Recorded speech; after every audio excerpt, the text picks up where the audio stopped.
Right, so guys, Dale Man, long-time friend of mine, asked me to do one of the interviews for his channel, and I've thought about it and I rehearsed it. And 60 this year, there's so much that I'm going to break it down into little bits so as not to bore you too much. You'll have to put up with the lockdown here and me, of course. And so I think I'll start with my own personal journey in the martial arts, which started for me quite late compared to some. You see so many youngsters competing from the age of 5, 6 onwards. I was in a big football family. My dad and my brother, all big football fans. My brother, a superb player, had trials for professional clubs. I loved it as well, and we were hooked on the football. My journey started when we went on holiday one year to Exmouth at a camp called Sandy Bay. Now, this is back in 1973, so facilities aren't like they are now, and it had a big top, an old-fashioned big top. And on a Saturday night, they used to show a movie. And on this one particular Saturday night, while we were there on holiday in the heart of the summer, the midnight movie, and they didn't care how old the kids were, they didn't care about ratings. It was pre-Snowflake, and we all went as a family, alongside loads of other families, to watch, totally uncut, Enter the Dragon. And I was just totally blown away. I wasn't the only one, because I remember clearly 1:30 at night, huge full moon, and there was teenage and older men jumping over fences and into the mini golf course, all being Bruce Lee and waving their arms and fighting and doing the Bruce Lee yells. Everybody was captivated that night. And from there, when I got back to my home in Chippenham, I looked for a club. The only club at the time was a karate club, so I started that. Did a good few years there, got halfway up the belts, and then went to university in Bristol. And there wasn't a karate club in the local vicinity for me, but there was a taekwondo club with the Davis twins, two ex-RAF lads, and excellent taekwondo exponents. And I stayed with them, I think, for the 3-year period that I was at university, again, going up through the grades, but again, not to black. We'll never lie about something like that. And both clubs, during this period from 1973 to 1981, we've all talked about this, all this old school guys, we talked about old school training. The physical side of it, the conditioning side of it was brutal, but accepted. Nobody knew any better, nobody thought any differently. The Japanese and Koreans had brought over this style of training, and it was hard, and I think nowadays would have been considered illegal. It's as simple as that. I think a lot of the old school guys will tell you, well, a lot of what we did and a lot of what we went to teach ourselves for the very first years of our teaching now would be deemed abuse. It's as simple as that. But hey, I loved it. We all loved it. Nobody complained, and we all thought we were having a great time. And then when I left Bristol to go back to Chippenham and work and get married, a friend of mine introduced me to one of my longest instructors, Mark, and his Jipai Kung Fu. Obscure system to many, some know it, big in Brighton and Hove area at the time. And he was travelling to us from that area into Wiltshire, and I had some wonderful years there. Same old story, got 3/4 of the way through the grades this time. I think I was blue belt by then, when through his work, very intelligent man as well as his martial arts, and one of the best unsung heroes of martial arts that I'd ever seen. He was a phenomenal athlete, and I don't just say that as my instructor, because I have seen through my various jobs an incredible amount of incredible instructors, and he's right up there with them. He just wasn't well known. His job took him away, and we were stuck again. And it was by this time, luckily, I was working for Combat Magazine, which I'll get to in a later episode. I know, I can't hold your breath, but you're going to have to. And through that, Chris Hughes, Scorpions Gym in Swindon, probably the first kickboxing gym in Wiltshire. Chris Hughes was a pioneer, took his son Danny to championship level, and they're still running an incredible gym now in Swindon. But Chris was the first in Wiltshire to get on board for full contact kickboxing. And he phoned me, and anybody that knows Chris knows he doesn't beat around the bush. And he said, "Oi, you live locally, you're living in Chippenham. We've got a British champion here, yet you're doing all these people all over the country ignoring your own. What's wrong with you, man?" So when I got him to calm down, he told me about a fighter called Simon Belletti who was defending his British title. He'd been reading about all these shows that I'd went to and commentated on for the magazine and wrote upon. Why can't I do it in Swindon? So I did. I went to the next show for Chris, met Simon beforehand, watched his fight, followed his fight. He won it, defended his title. He was the first man in this country to beat Jim Caldecott, an incredible fighter himself. So that's Simon's pedigree. First defeat on Jim Caldecott for a British title.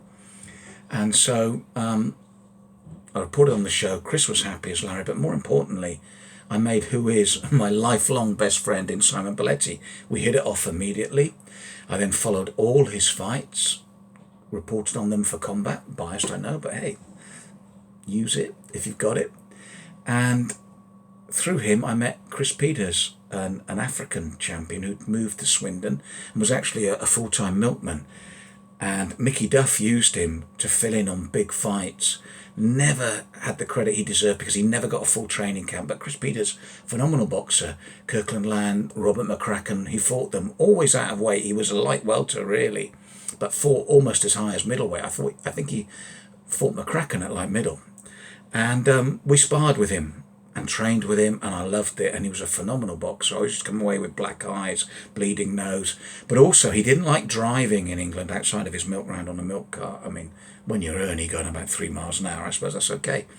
So we drive him everywhere, and we got to meet an incredible amount of boxers, go to these great shows, watch him fight Lyndon Scarlett, Kirkland Lang, talk to Kirkland Lang afterwards, Robert McCracken. We'd be there, and then we'd drive him back home. And it was during one of these long trips when Chris would fall asleep in the back seat, exhausted after a big bout, mentally exhausted well because he never had the time to train, that Simon was talking about his future. And he felt that with what Chris had taught him, he wanted to start his own club.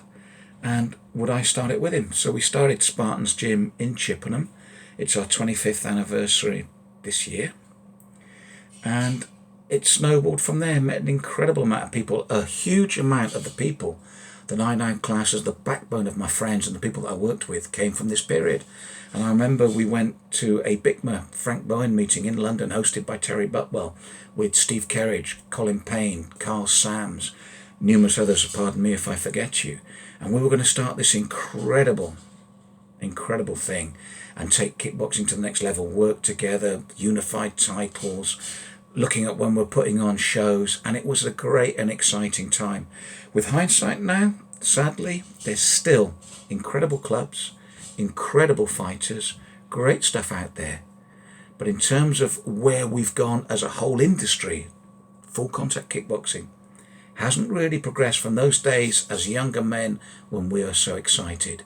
But what it did do for me was give me a bedrock of people that I've known all my life now, that I've worked with, that I still work with, and then working through them met so many others. So although we never reached the heights we should have and probably could have, I don't regret it because we met an incredible amount of people that I'm still working with.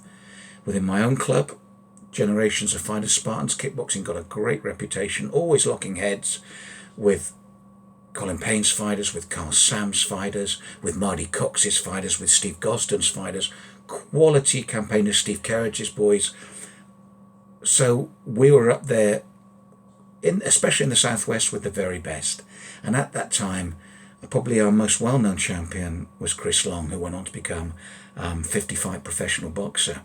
And the great thing about Chris was we had him from 14. He had 25 junior fights, 124, only lost one for a European title where he went partying as a young man before it and he paid the price, so he only lost the one bout in 25. He had 25 adult bouts for us, and I think he lost 7 or 6, or maybe lost 4, drawn 2, something like that. But it was an incredible record again. And he actually won his first British title when we took him as a guest to Trevor Ambrose and Carl Sam's show. And their lads' fighter didn't turn up, and Trevor said, would Chris fight for the title? We said no, we're bringing him here as a guest, he hasn't trained. Chris begged us. Trevor said please, it would really help us out. We put Chris in. 18th birthday celebration, he wins the British title. Now in that day, you couldn't say I didn't want the next fight. You're the British champion, you fight whoever it is, 30, 35, 40, you have to fight him. And that was the first title he won. looked like the Milky Bar Kid, always looked so young, even when he was older, graced like that, lucky like that. And was an incredible body snatcher, especially his hooks to the body. And because of that, he was asked to go everywhere as the away fighter. We rarely won a title as the home fighter. And of course, the opposite corner would look at him and think, oh my God, they've sentenced this kid. Till he stopped them. And at one stage, I remember that he unified all the light welterweight and welterweight titles that were available at British level. That's some achievement. On the female level, Anna Ottewell, Jan Young, Domenic Crotley, 3 female fighters to British titles, an incredible achievement. My partner in crime and my partner lifelong during our Spartans days, Simon Belletti, went on to win the European title against the French number 1. Knocked him out in 2 with a spinning back fist, and it was legitimate French number 1, so a legitimate title.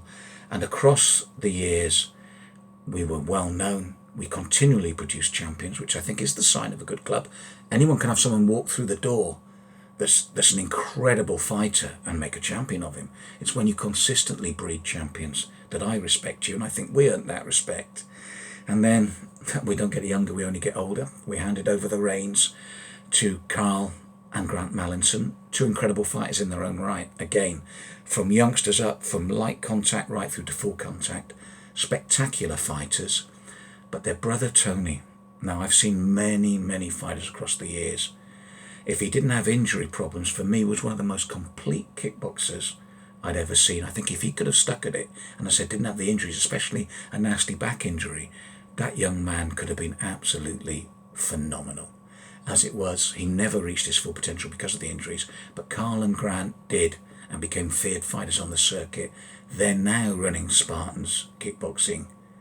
And Carl, once this lockdown is over, will make his professional boxing debut, and I think at cruiser or light heavy, given the right circumstances, he could really make waves. So, part 1, that was my career. Bit of karate, bit of taekwondo, a lot of kung fu, a lot of kickboxing. Got my black belt in kickboxing under Frank Bowen in BICMA. Happy times under the BICMA banner. And I think it was the WKMA as the professional side. Got my black belt there, my coaching there with him. And at the time, it was an incredible time to be a kickboxing coach, especially full contact above the waist. As I said, sadly, we never capitalised on it. We never reached the potential we should. But it was the bedrock of what I am now. And the amount of friends I made up for everything else. So I ended my career and my coaching career in the kickboxing world. And that led to so many other offshoots, which I'll discuss, if you still want to hear it, in further episodes. So that's my personal career over and done with, done and dusted.